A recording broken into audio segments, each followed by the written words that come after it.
अगर मंजिल दिन रात सदा चलना, बनना है अगर सोना सूरज की तरह तपना। बना लो अपनी खुददारी जीवन का अपने गहना, लाख दुखों का पहरा हो चाहे सागर कितना गहरा। और करो मेहनत हिम्मत से सारा घना अंधेरा, किसके रोके रुका है सवेरा, किसके रोके रुका है सवेरा।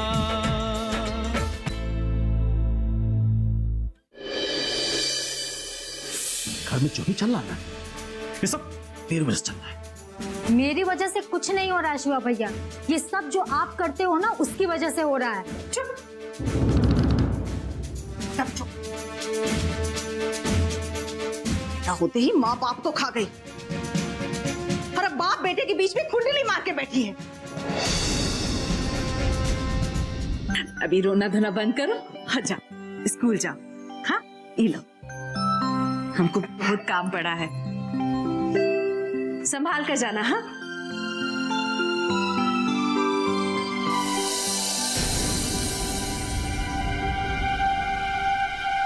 अब हम भी देखते हैं तुम यहाँ कितने दिन टिकती हो। नागिन दूधा और बूता के पहिवे आशीर्वादवा, मांगब अजरा फैलाए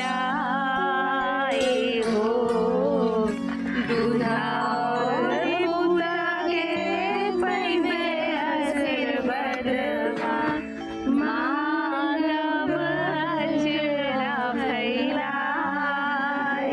हो। ए बहुरिया, तनिक आराम से पूरी डालो, तेल बहुत ही गर्म है। जरा सा भी झटका लग गया ना तो एक गोरे चिकन दही जर्जरा जाएगी। फिर अपने पिया को मनाती रहना, मुंह उठाकर भी नहीं देखेंगे तुमको। अच्छा छबीली मौसी, एक बात बताओ, हम हर साल इस पेड़ के नीचे आके हलवा पूड़ी क्यों बनाते और चढ़ाते हैं? ये सब घर पे भी तो कर सकते हैं ना? अरे रीत है, सालों से चलता आ रहा है माता जी को पूड़िया चढ़ाना। हमारे बूढ़े पुरानों ने बड़ी सोच समझकर ये परंपराएं बनाई हैं। सभी लोग एक साथ इकट्ठा होते हैं, इससे मेल मिलाप बढ़ता है। और वैसे भी घर में हम किस किस से मिलेंगे? और भगवान तो हर जगह हैं, इस पेड़ में भी हैं, तो इसीलिए हम इस पेड़ की पूजा करते हैं। बिल्कुल सही कहा, देख रही हो ना चाची, भौजी कितना समझदारी का बात करती है। और नहीं तो क्या, देखो बहुरिया ने कितनी आसानी से धर्म और परंपरा को समझा दिया। ऐसी समझदार बहुरिया भगवान सबको दे। अरे रमा भौजी, हम तो कहते हैं कि आप भी शिवा का ब्याह करके ऐसी समझदार बहुरिया ले आओ, बुढ़ापे में सुख हो जाएगा। और समझदार बहुरिया मिलना बहुत ही बड़ा सुख है। तक सूरज का ब्याह करने से उषा भौजी का सब सुख मिल गया। हाँ, ये सब कहा सुने की बात है, जिम्मेदारी पूरी जिंदगी पीछा नहीं छोड़े थे। अरे वो तो सब ठीक है भौजी, शिवा के पहले भी तो किरण बिटिया की शादी करनी है ना। अरे जवान बेटी को कब तक घर में बिठाए रखे? हाँ हाँ, काहे नहीं। अरे किरण हमारी बिटिया है, कोनो बोझ नहीं। अरे देखिएगा सब लोग कितना धूमधाम से ब्याह करेंगे हम उसका। चाची जी हम स्कूल होकर आते हैं। हाँ जाओ।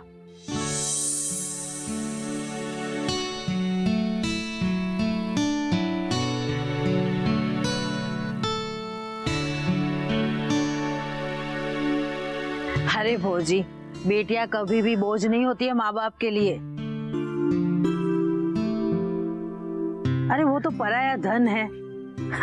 जब तक हमारे पास है संभाल के रखते हैं हम। कभी ना कभी तो बेचारी को ससुराल जाना ही है ना। मुझे ससुराल नहीं जाना। अरे क्यों भाई, सबको जाना पड़ता है। सबको जाना पड़ता होगा मौसी, पर मैं नहीं जाऊंगी। और जाएंगे भी तो हम अपने पति को देख लेंगे, और मेरा पति अगर मुझसे सीधे मुंह बात नहीं किया ना, तो मैं तो उसका चेहरा भी नहीं देखूंगी। सूरज भैया को ही देख लो, भाभी से सीधे मुंह बात तक नहीं करती। इस शादी का क्या मतलब? शादी ब्याह तो जन्म जन्म का रिश्ता होता है, एक बार बन जाता है तो बन जाता है। अरे दुनिया कहाँ से कहाँ पहुँच गई, और हमारी बहुरिया आज भी जन्म जन्म के बंधन में बंधी है। तो ठीक ही तो कह रही है, ई का जन्म जन्म का बंधन नहीं रहता है। अरे ऐसे ही का हम किरण के चाचा के साथ इतने साल से निभा रहे हैं। वो तो ठीक है भौजी, निभा तो सब लेते हैं, बस निभाने की नियत होनी चाहिए। देखो ना, छबीली भी तो निभा ही रही है ना बेचारी।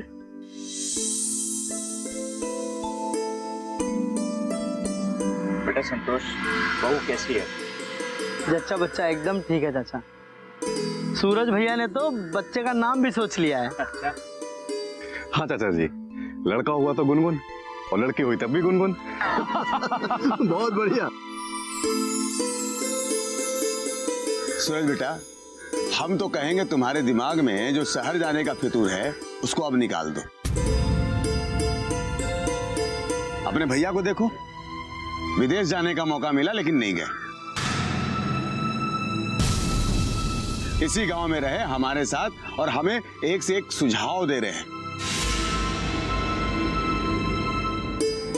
नहीं, मेरा इरादा तो पक्का है कि शहर जाकर बड़ा आदमी बनना है, तो किसी भी हाल में मैं अपना इरादा नहीं बदलने वाला।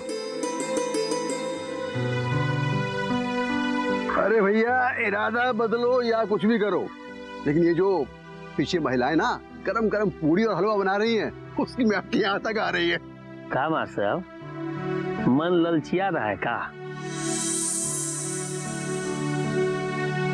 और नहीं तो क्या, जल्दी से प्रसादी दे देती तो जाके खेत में काम करते, लेकिन प्रसादी के चक्कर में जा भी नहीं सकते।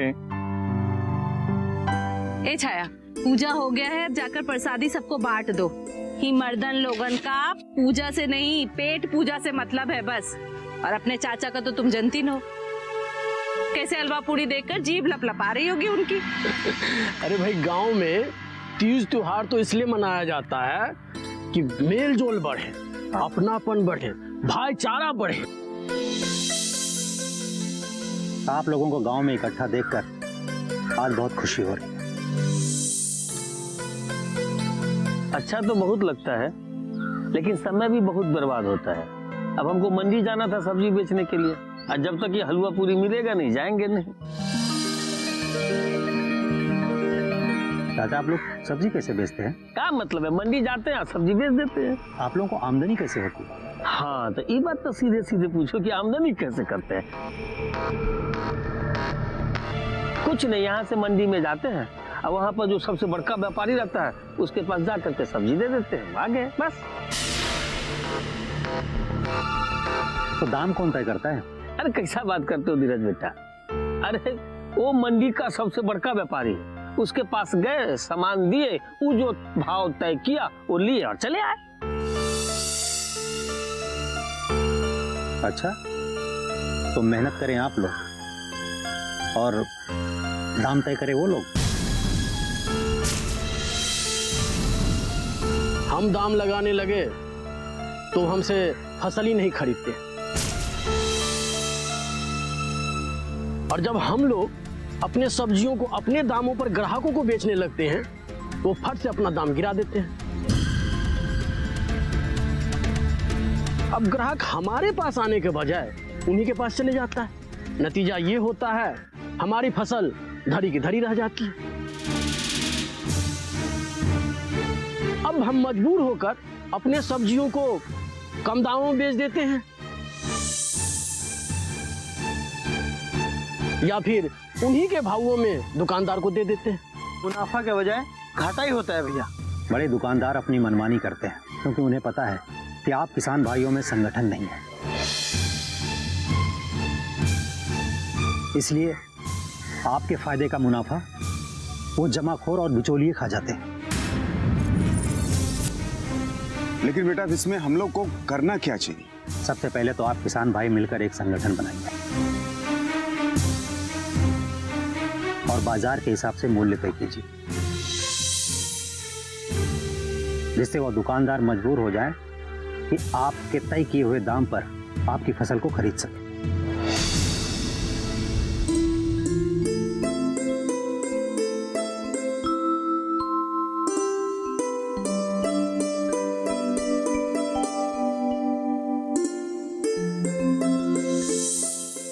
अरे लाओ बिटिया, इसी का तो इंतजार कर रहे थे। हमें पता था चाचा जी कि सबसे ज्यादा इंतजार तो ना आप ही कर रहे होंगे। बहुत बढ़िया, वाह।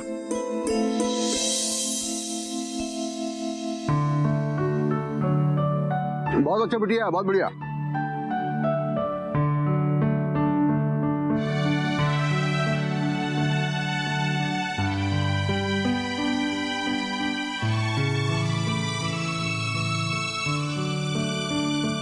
खाइए। हाँ आइए ना। धीरज बेटा, इस संगठन के चक्कर में मत फंसा। हम लोग ठहरे सीधा साधा किसान, कैसे करके भी मंडी जाके सामान बेच देते हैं और उससे अपना परिवार चलाते हैं। अगर इस संगठन के चक्कर में पड़ गए ना तो परिवारों चलाना मुश्किल होगा। ये सब छोड़ो, अब हम प्रसाद ले लिए हैं, अब चलते हैं। मंडी भी जाना है। मंडी हो आओ। हाँ। धीरज बेटा, तुम पढ़े लिखे हो, समझदार हो। तुम जैसा करोगे तुम्हारे आचरण को देखकर सब प्रेरणा लेंगे। और हो सकता है धीरे धीरे किसान वो सब मानने लगे जो तुम उन्हें बताना चाहते हो। ठीक है प्रधान, इस बारे में मैं कुछ सोचता हूँ। अभी तो मुझे ग्राम विकास अधिकारी से मिलने जाना है, लेकिन मैं अकेले ये सब कुछ नहीं कर सकता हूँ। हाँ बेटा, तुम जो भी करोगे ना, तुम पर भरोसा है कि गांव की भलाई के लिए ही करोगे।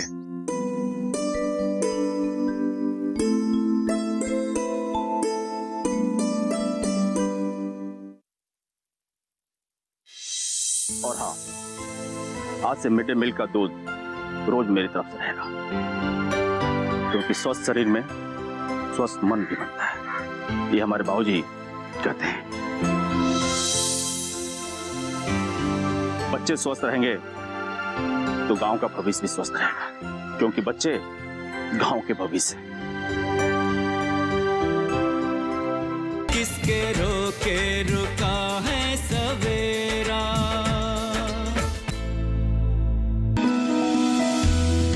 जानकारी जो किसानों के लिए हो लाभकारी,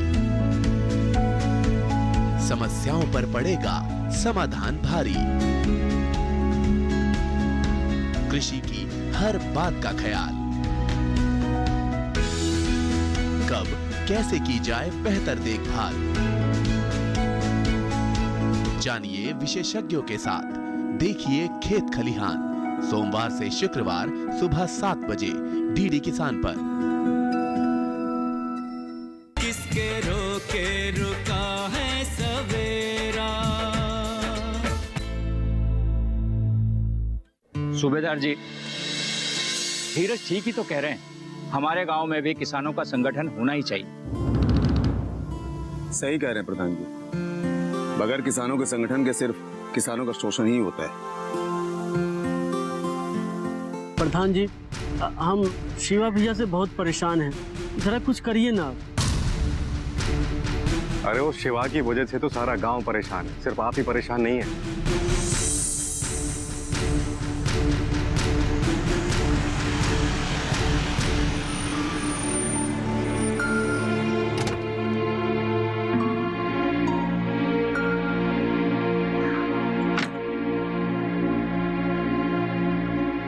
प्रधान जी प्रणाम। सुखदेव चा प्रणाम। मंगू काका, मैं आपसे माफी मांगना चाहता हूं। बहुत परेशान किया मैंने आपको, और जिनको जिनको भी मुझसे तकलीफ हुई है सबसे हाथ जोड़ के माफी मांग रहा हूं।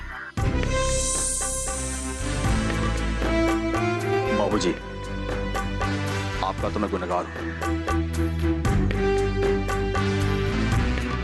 आप मुझे जो सजा देंगे उससे सहने को तैयार हूं। क्या बात है शिवा, बहुत बदलाव दिख रहा है।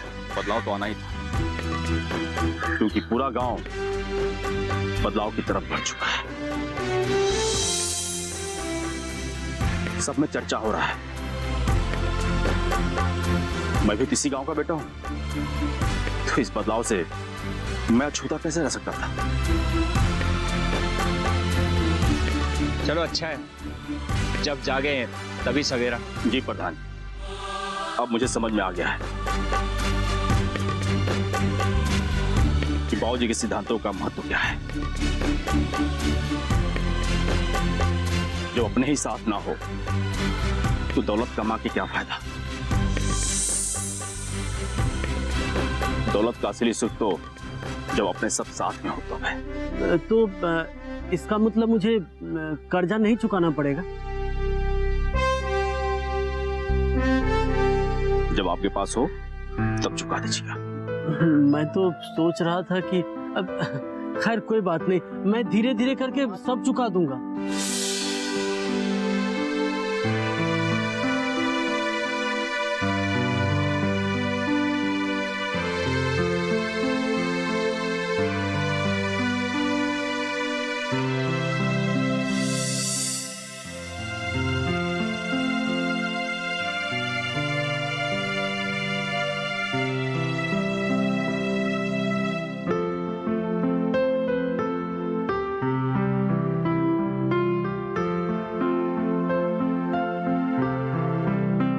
ये 10,000 का चेक मेरे तरफ से गांव के विकास के,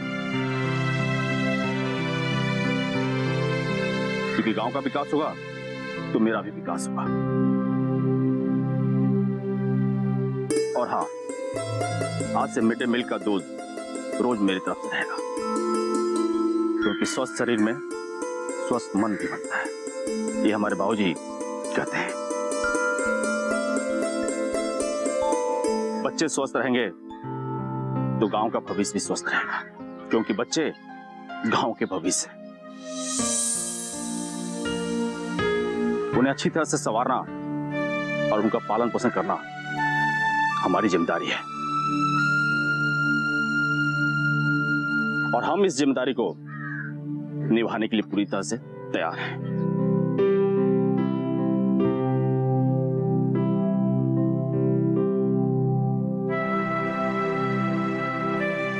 शिवा बेटा, मुझे तुम पर गर्व है।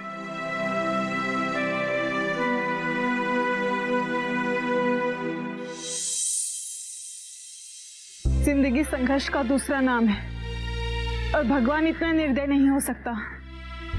उसने जरूर तुम्हारे लिए कुछ अच्छा ही सोचा होगा। भरोसा रखो भौजी। भरोसा ही तो नहीं है अब। भौजी, ये प्रसाद रखो, मैं फिर आऊंगी, पर आप अपने साथ कुछ गलत मत करना। तुम पे भरोसा करके जा रही हूँ। किसके रोके रुका है सवेरा।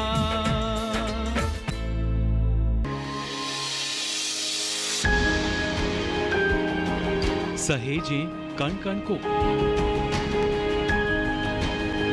सुंदर दे रूप रंग आकार, स्वस्थ जीवन रहे जमी पर, इंद्रधनुष हो साकार। देखिए प्रकृति की ओर, गुरुवार सुबह 9:30 पर। किसके रोके रुका है सवेरा।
मेरी भौजी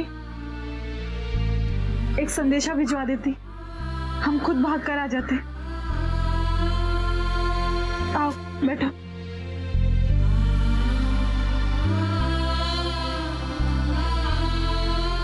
हमारी जिंदगी में अब बच्चा ही क्या है। उनके जाने के बाद तो जैसे हमारी जीने की इच्छा ही नहीं है। लो भौजी, ये प्रसाद खा लो। नहीं, हम नहीं खाएंगे। पता नहीं हमारे बच्चों ने कुछ खाया भी है कि नहीं। चिंता मत करो भौजी, हमने खुद उन्हें अपने हाथों से खिलाया है।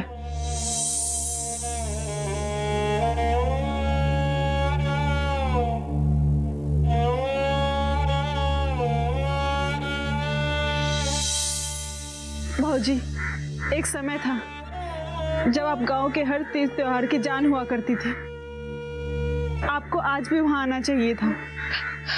नहीं, उनके जाने के बाद अब हमारा किसी के सामने जाने का मन नहीं करता। और ऐसे पूजा पाठ और शुभ कामों में विधवा नहीं जाती। वो क्या चले गए, हमारी पूरी जिंदगी बदल गई। घर से भी सब कुछ चला गया और हम इतने अभागे हैं कि बच्चों को मुंह देखते हैं तो जहर भी नहीं खा सकते। कैसी पागलों जैसी बातें कर रही हो जाई। अभी तो तुम्हें और जीना है अपने बच्चों के लिए। जिंदगी में संघर्ष तो आते रहते हैं, उतार चढ़ाव होते हैं, लेकिन उनसे हार मानना जिंदगी नहीं होता। जिंदगी संघर्ष का दूसरा नाम है और भगवान इतना निर्दय नहीं हो सकता। उसने जरूर तुम्हारे लिए कुछ अच्छा ही सोचा होगा। भरोसा रखो भौजी। भरोसा ही तो नहीं है अब। भौजी, ये प्रसाद रखो, मैं फिर आऊंगी, पर आप अपने साथ कुछ गलत मत करना। तुम पे भरोसा करके जा रही हूँ, मेरा भरोसा मत तोड़ना भौजी।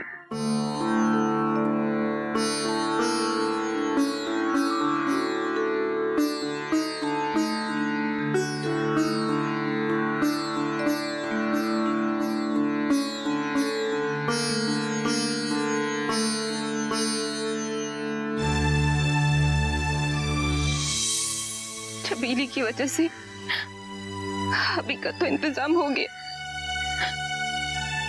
लेकिन आगे क्या होगा?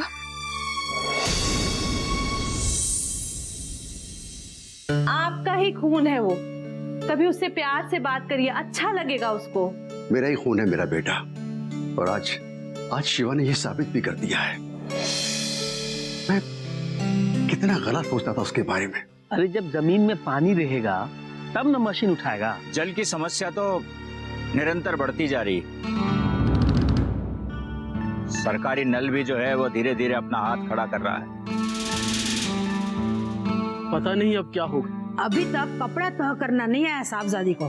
अरे ऐसे अच्छे से तह करके रखोगी तो कपड़े आ भी जाएंगे और खराब भी नहीं होंगे।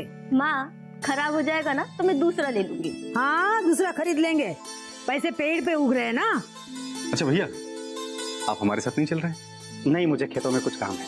अरे आपको खेतों में काम करने की क्या जरूरत है? पाना है अगर मंजिल, दिन रात सदा चलना, बनना है अगर सोना, सूरज की तरह तपना, बना लो अपने खुददारी जीवन का अपने गहना, लाख दुखों का पहरा हो चाहे सागर कितना गहरा, इसके रोके रुका है सवेरा।